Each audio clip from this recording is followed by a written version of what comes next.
Hello and welcome. My name is Zafar Iqbal, and you are watching the Mojo Story. Prime Minister Narendra Modi has just completed his high profile visit to the US, holding talks with President Trump.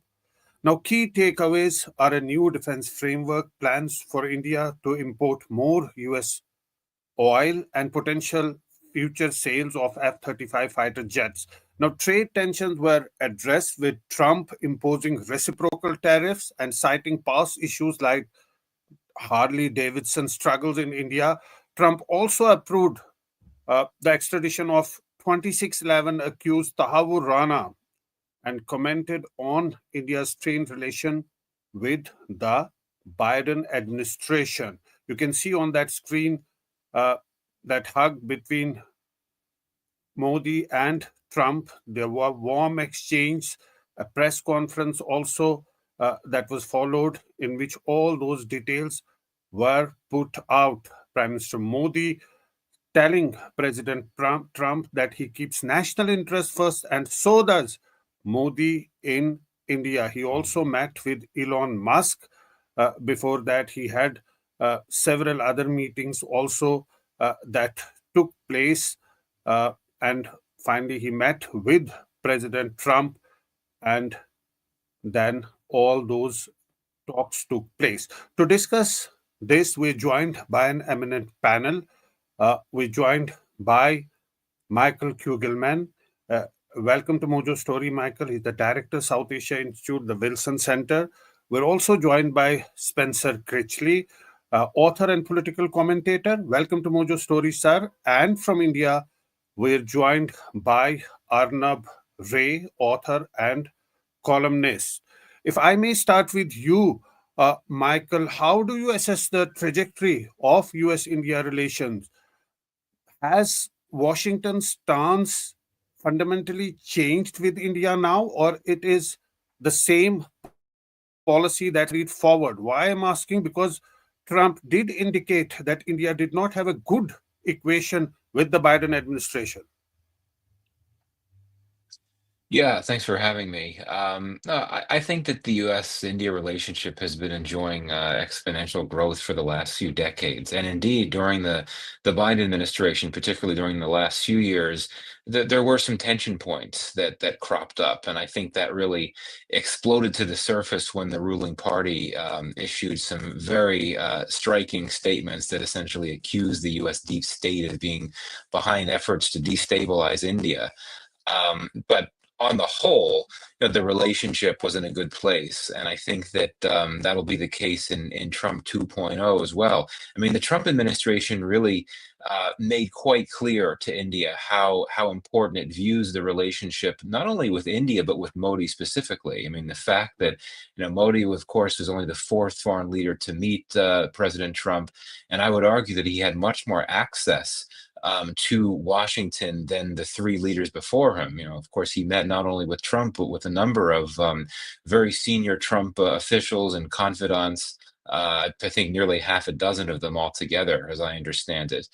And I think that the message from the administration is it's really keen to work with India to take the partnership forward. And the what we heard in the press statement, and what I presume we'll see in the joint statement when it's made available, is that there are a number of initiatives that they plan to roll out, including this new defense framework, plans to negotiate a new trade deal. Given that the Trump administration's only been in office for 3 weeks, this is a lot. This is pretty ambitious, and I think that's a good sign for the relationship. Right, absolutely. Uh, the fact is also that the US has frequently raised concerns over India's trade policies. That was one of the focal points of Donald Trump. In fact, the reciprocal tariffs. And he also said that India is top in that list of countries. Uh, and he started his press conference by saying that India will buy more oil from the US. Do you think that these issues are still a sticking point? There were tough negotiations that were done regarding tariffs.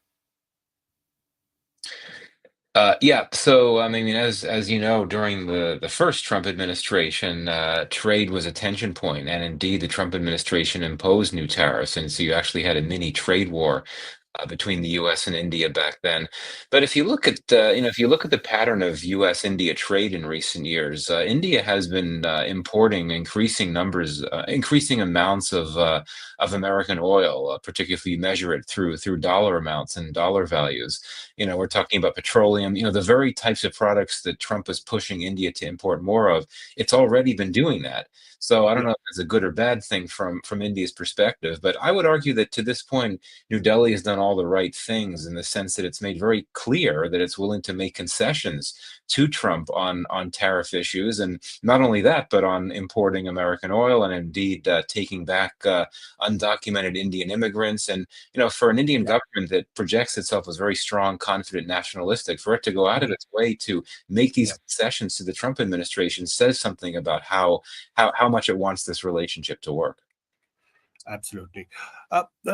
If I may ask you, Spencer, Michael spoke about the immigrants who are not registered, they are illegal immigrants. And recently we had a plane load of immigrants, 104 Indian illegal immigrants who were brought from US to India. They were handcuffed, chained, and shackled, and that video was released by the US then. There was an inherent messaging in that because they were brought on a military aircraft, and then it happened days after President Trump took over. Uh, some said at that point in time that the messaging is not good, given the fact that Prime Minister Modi is flying to the US on the issue of tariffs. Of course, there is clarity, but what about the illegal immigrants? US has been focusing on that they should be taken back, and India says that we'll take them back, but it's not so simple. The perceptions vary, and they run in thousands and thousands of immigrants in the US. Yes, and I think the release of the video is the crucial point there. I can completely understand why so many Indians were so offended by that. One can talk about it being standard practice to put deportees in shackles. One can argue about the use of a military plane. I think the symbolism there is bad.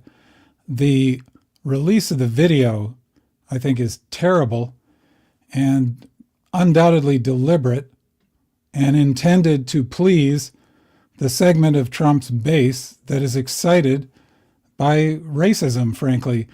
The whole focus on the supposed invasion of the United States by immigrants, and it's always immigrants who have dark skin, is a classic demagogic technique, and Donald Trump is a classic demagogue.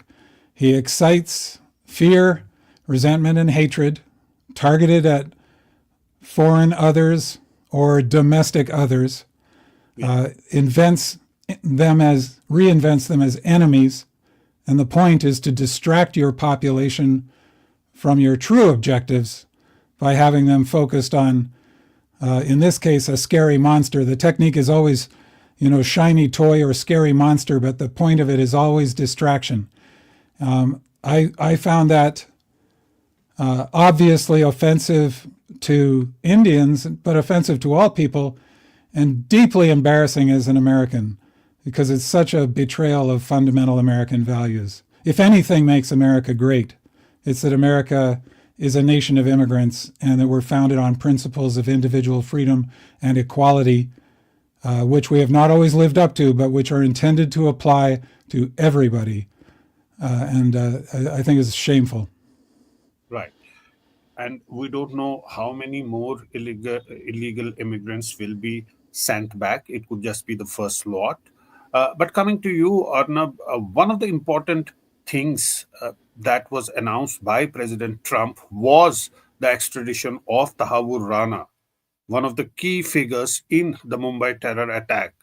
Do you think that is the biggest takeaway? Because India has been insisting that he should be sent to India, and now everything is clear on that count.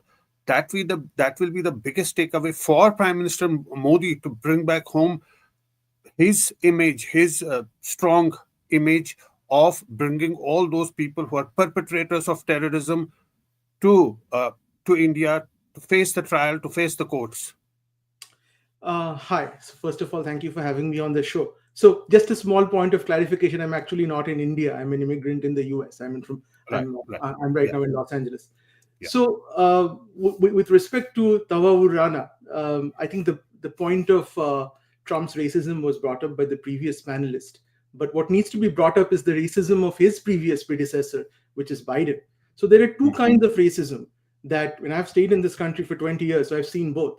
One is the explicit racism of seeing brown people in chains. But then there's the other racism that brown people are not able to take care of their own country and they need to be patronized, which is why somebody like Tahawwur Rana would not be sent back to India, because obviously that's not a civilized place, so we will keep him in the US. This was evident in what I find was perhaps the most insulting thing that the Biden government did, was that a national was allowed to make, essentially, we know what happened with Canada and with America ganging up against India, essentially saying that India does not have the right to take out terrorists in other soils, which where they're being sheltered. Absolutely, they're being sheltered in Canada. It is a right that India does not have, but it's a right that Canada and the US has.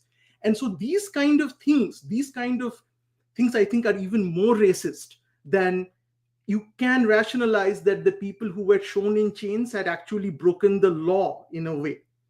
So they had broken US's law, but the Right. same thing applies. The same privilege should be given to Indians. So Democrats, I've consistently seen, have this almost implied racism.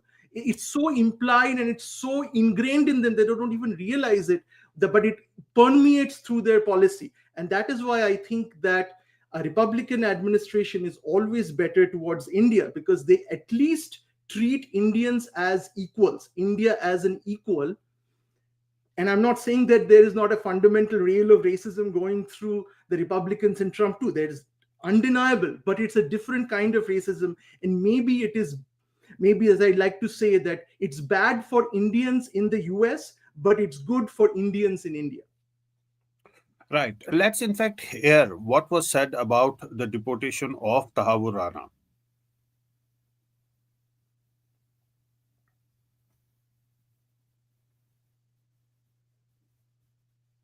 Okay, we do. Do we have that soundbite up?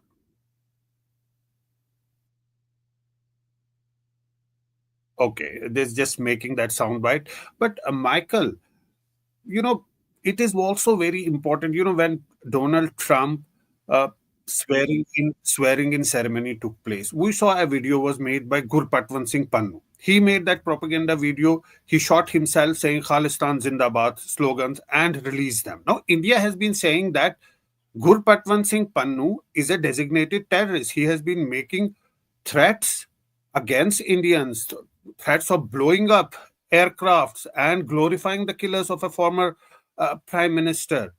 On one hand, that Tahawwur Rana will be sent back, but what about those who are freely roaming uh, in US and Canada, particularly Gurpatwan Singh Pannu, who is in the US?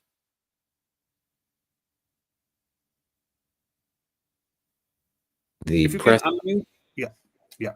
sorry, 2 times during the joint press conference, Trump was asked about his view on Khalistanis, and he didn't really answer either time. But it's interesting that I think many in India are hoping that Trump will take a very different position on this issue than the Biden administration did, hoping that Trump would sympathize with the views of many in India that these Khalistani supporters in the U.S. are essentially terrorists, or they pose a terrorist threat or a terrorist-like threat.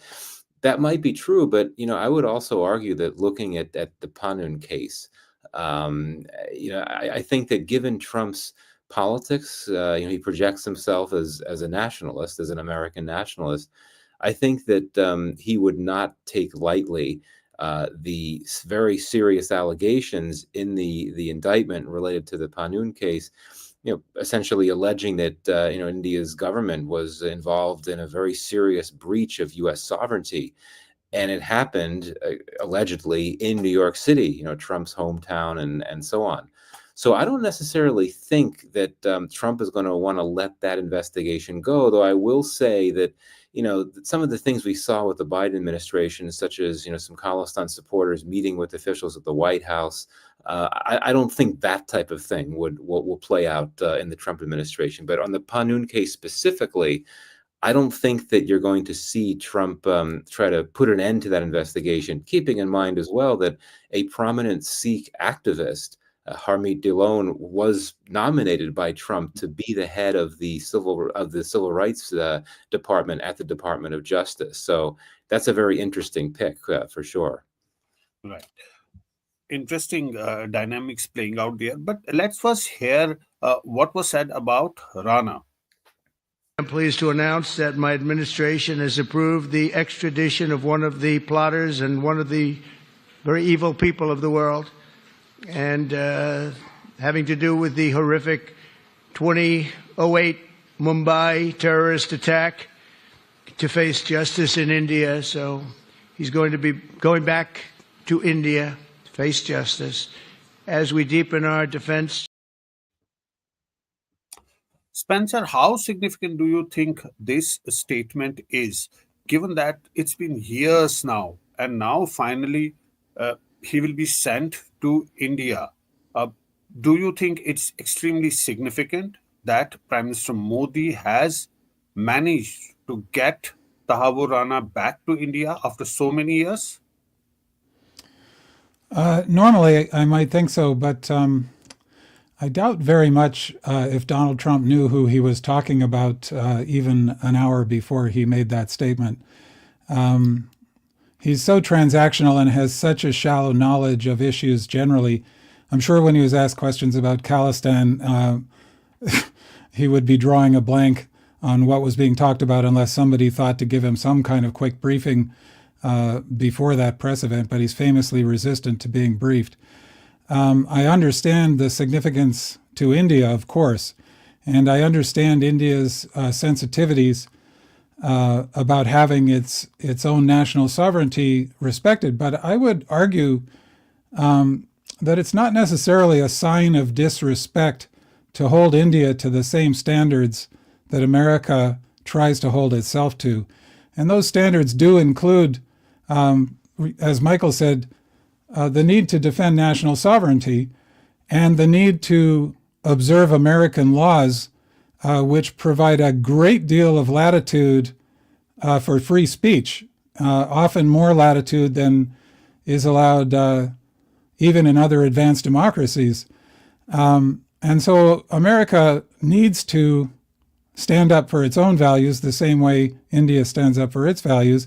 And I think if you have a genuine peer-to-peer relationship, it's possible to stand up for your own values without disrespecting your partner nations. And often, as I say, when it's a genuine peer-to-peer relationship, it's a sign of respect to be frank about these things. And I think it's actually kind of paternalistic to be afraid of offending somebody's feelings and thereby feeling like you have to, in effect, talk down to them. Right. There were many things that were asked in that press conference. One thing that I noticed was that Prime Minister Modi said that we are not neutral. That was an important statement that he made, that we are not neutral. We are on the side of peace when it came to the Ukraine-Russia conflict. There are lots of talks that were going in the past that what role can India play, and can India play a role, given that Prime Minister Modi has good terms with Putin. He's spoken to the Ukrainian leader, and he met with President Trump. Arnab, if I may put this to you, do you think that India has any role there? No, that's the honest answer. So the first thing that you have to understand is that, of course, Trump's knowledge of everything he talked about was extremely shallow. He's not interested in these things at all. What he's interested in, the pathology of him, is the classic monarch. He expects, if you remember the stories we used to read, that when the emperor came to power, kings from distant lands came and bent their knees and gave royalty, said, and he blessed them and he gave them some gift. It's the exact same thing. So I doubt that Trump has any idea of anything he said today. So we should be very careful about digging too deep into this deeper significance. What happened, the way I understand it, is that Modi went, he was given a lot of access because Trump's current administration, the people who are actually running it, there are a lot of very pro-India people there. Whether it is Vivek, whether it is Elon also in a way. There are certain things that Elon is perhaps not pro-India, but there are certain things he is pro-India on. With Trump, it is all about kissing the ring.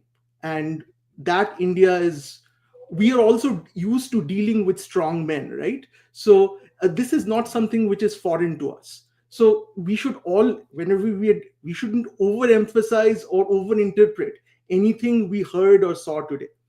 There's one point that I would like to make in passing with respect to what the previous commentator said with respect to freedom of speech. In the US, Panu made a threat to kill the Indian Prime Minister. So it was not a question of freedom of speech.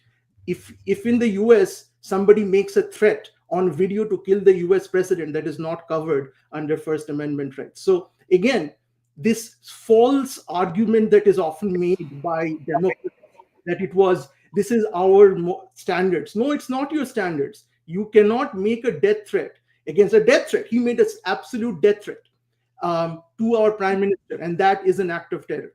Yes, and the US wouldn't allow that anybody else to do it. By the way, when they killed Osama, it was in another foreign nation. In case you forget, Right. an ally. Right. There were so many things that in that press conference, one of the things that Prime Minister Modi said that, Spencer, you want to come in? Say, I would agree, and I can't claim intimate familiarity with this particular case. And I would agree that if somebody is making credible threats and clearly intends to act on them, the United States should be very cooperative with a foreign government in extraditing that person. But I do think that it does get more complicated in the American context, where you actually can say really terrible things about the president, including things like you wish they would die, and that sort of thing. And people are constantly having to judge amidst all of the threats coming in towards the president and other prominent politicians. Was this actually an intent to do harm?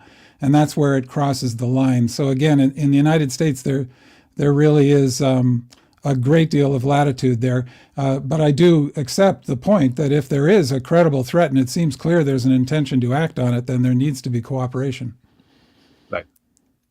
To just respond to that is that this is an organization which has killed an Indian prime minister before. So it is not a random threat being made by a comedian or anything. It is a person who represents an organization who has killed an Indian prime minister before, and they're making this threat. So this is as credible as a threat as can be. Right. So that is an important issue, the issue of Khalistan. That has become rather a big issue for India in the last couple of years since Prime Minister Trudeau stood up in his parliament and said that agents of the government of India are responsible for killing Niger, and then the Panun case came up.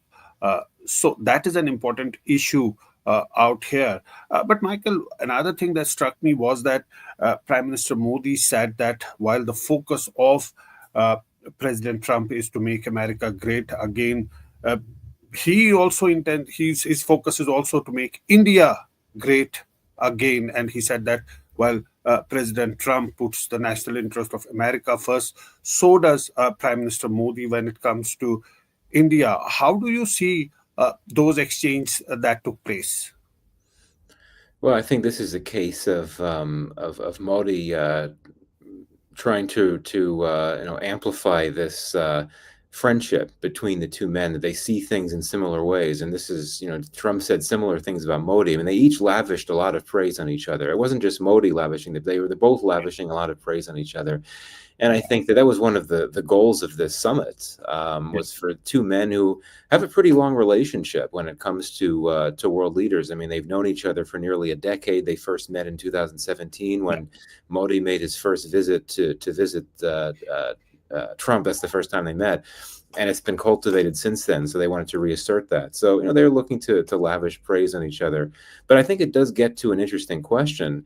Is there a fundamental disconnect between Buy America, Make in America versus Make in India. And there might be, though I would argue that it's surmountable in the sense that India has made very clear that it is willing to embrace the Buy America idea by importing more American energy and so on.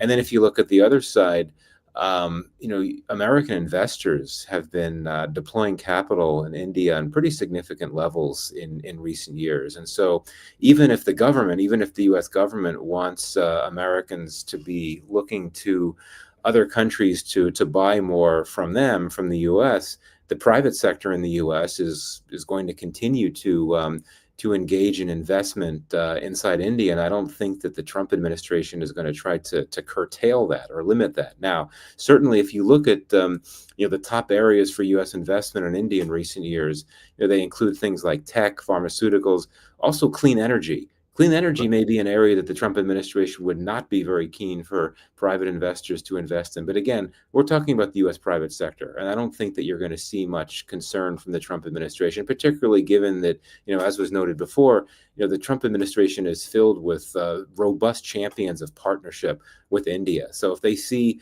Americans doing anything to strengthen partnership with India, they're going to be okay with that. Right.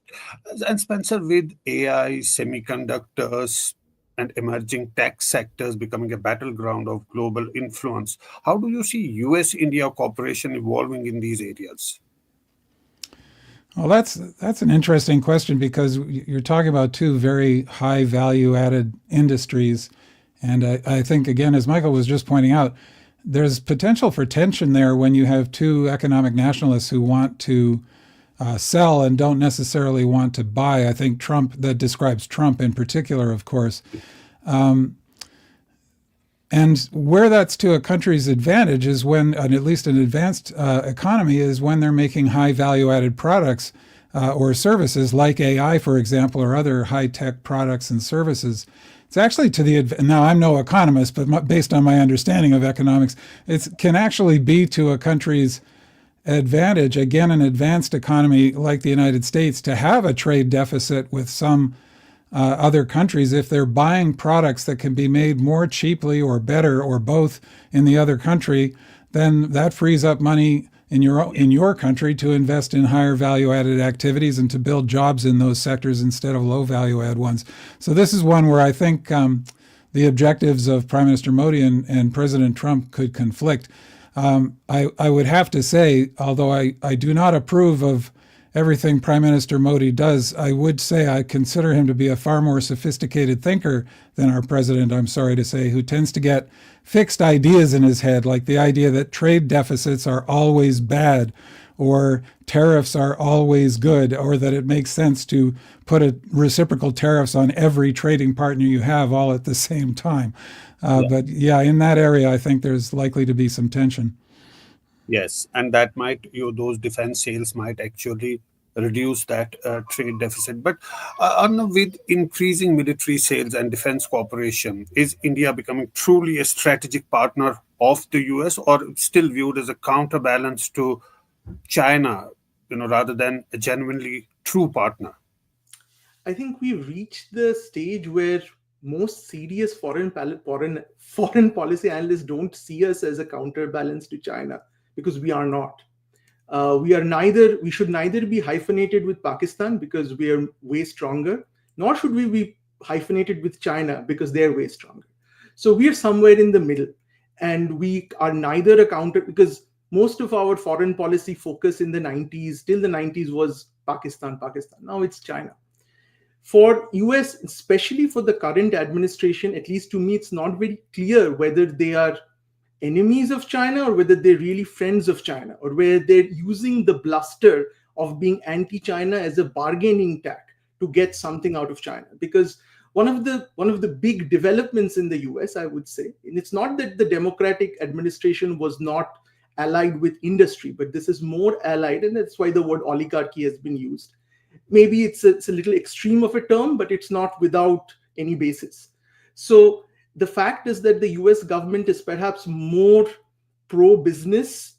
And for us in India, where we know the Ambani Adanis, this might not be a news, but in the US, this is that many of the plays that are currently being made in the 3 weeks, this is something which I feel is essentially people, and Trump is not the person, he's the people behind him who are making these moves to foray into different markets that have hitherto been closed, using tariffs and some of Trump's bluster as a bargaining chip to get the actual things done. So don't trust everything that comes out as the truth. There are many things behind it. Right.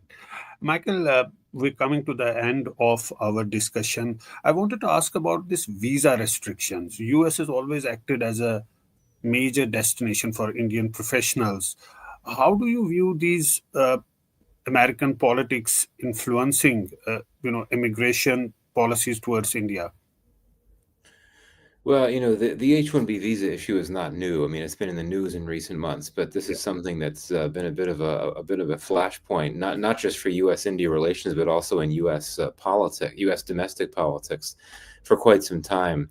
But I think that here, this really is going to come down to dynamics within American politics. As you know, the president himself and some of those close to him, like Elon Musk, have supported H-1B visas, but then you've got some influential folks close to him that have been highly critical of them. And I think this is something to watch, not just as an issue of visas, but more broadly an issue that could impact different aspects of U.S.-India relations, particularly tech cooperation, which during the Biden years had emerged as one of the fastest growing spaces for partnership. If you do start curbing the H-1B visa program, that means you're going to have fewer Indian tech workers in the United States, presumably, and that could impact U.S.-India tech relations in a big way. Tech cooperation is something that the two sides appear keen to continue doing, based on what was said during the press conference after the summit on Thursday. So, it's hard to see what direction this will take, the H-1B visa issue will take, but it's certainly something to watch, just because it has a very strong bearing on the broader partnership. Right. And Spencer, how do you, in conclusion, see this moving forward? Your expectations from both the countries. Prime Minister Modi met with President Trump. They discussed many things. How do you see going here on? Well, I hope the relationship continues to be friendly and cooperative. I will say, just picking up on the H-1B subject, I think that's an indication of how this might or might not go. I worked in Silicon Valley for about 10 years, so I'm quite familiar with the effects of the H-1B program, which, in my opinion, were entirely positive. And I think this is one of those cases where ethnic nationalism, which drives Trump's political popularity, is so counterproductive. The reason there are so many H-1B visas granted is there's a demand waiting to be filled that can't be filled by enough American engineers and other technical experts. It's very similar to the jobs that are filled by Latin American immigrants, the laboring jobs in the fields, which for example, which I'm also familiar with living in this part of California. Again, unmet demand. And by cracking down in both ways, it actually causes economic damage in the United States. It would be nice to think that somehow going forward, the Trump administration would dial back the ethnic nationalism, which often just borders out on, tips over into just, naked racial hatred, including against Indians, often explicitly in the context of these H-1B visas. It would be nice to hope that they would dial that back and pursue the mutual benefits of a healthy economic trade partnership and defense partnerships, etc. I have to confess, as you can probably tell, I don't have really any confidence in President Trump or his administration, so I'm actually deeply concerned about all aspects of the future under this administration. Right. On a last word to you before we wrap up. Spoken on the H-1B issue, and I came to the country on H-1B. Let me conclude with H-1B. So, opposition to H-1B traditionally has been from the protectionist wing of the US political spectrum. So that includes Bernie Sanders too. So if you find that there is almost an absolute congruence of opinions of Bernie Sanders and that wing of the MAGA base, which is amazing, right? Because they're two extremes, but they converge on this because, it's a circle. All the extremes ultimately come to that point. So with Trump, it is going to be very interesting because there is going to be a part of Trump's base, which is the, let's say, the Musk, Vivek Ramaswamy, which is the tech bro Silicon Valley, who understand the need for the H-1B program. And then there is going to be the more Stephen Miller wing of the party, which is their main enemies are not really Mexican immigrants or illegal immigrants. It's always been H-1Bs because they see the H-1Bs as taking their jobs, while yes, they're picking cotton or they're doing the blowing leaves that they don't want to do, but Indians are writing C code, which is what they think they should be doing. So that has always been a very solid part of the Trump MAGA base, which amazingly has a great crossover with the Bernie base too. They approach it from a different point of view. It'll be very interesting. And we saw this dust up before with Vivek Ramaswamy's sudden exit from Doge and that tweet that he's basically made. So we've seen this tension already. And I think that one of the most interesting, there's two interesting things I will watch. One is that the fight between Elon Musk and Trump that is going to happen after some point of time, because they're two huge egos. And Time magazine very cleverly set that thing off. So it's been his mind, now it's up front. And the second is going to be, and that's I'm more interested in that part because of my Indian origins, is the battle between two wings of the MAGA base on H1. MAGA and MIGA. I think we'll leave our viewers with that sound bite. But thanks so much, Michael Kugelman, Spencer Creasley, and Orno Bray for joining us today and for sharing your thoughts. Let's play that sound bite and before we wrap up. India and the US can shape a better world. Friends, the people of America are aware of President Trump's motto, "Make America Great Again," or MAGA. The people of America are well aware of it. The people of India, too, are focusing on both heritage and development as they move forward at a fast pace and with a firm resolve to ensure a developed India by 2047. If I were to say this, borrowing an expression from America, our vision for a developed India is to make India great again, or MIGA. When America and India work together, that is, when it's MAGA plus MIGA, it becomes MEGA, a mega partnership for prosperity. And it is this mega spirit that MAGA plus MIGA joins and it becomes MAGA. Thanks to all our viewers for joining us today, and thanks to all our panelists for coming in and for sharing their thoughts. Thanks for watching the Mojo Story.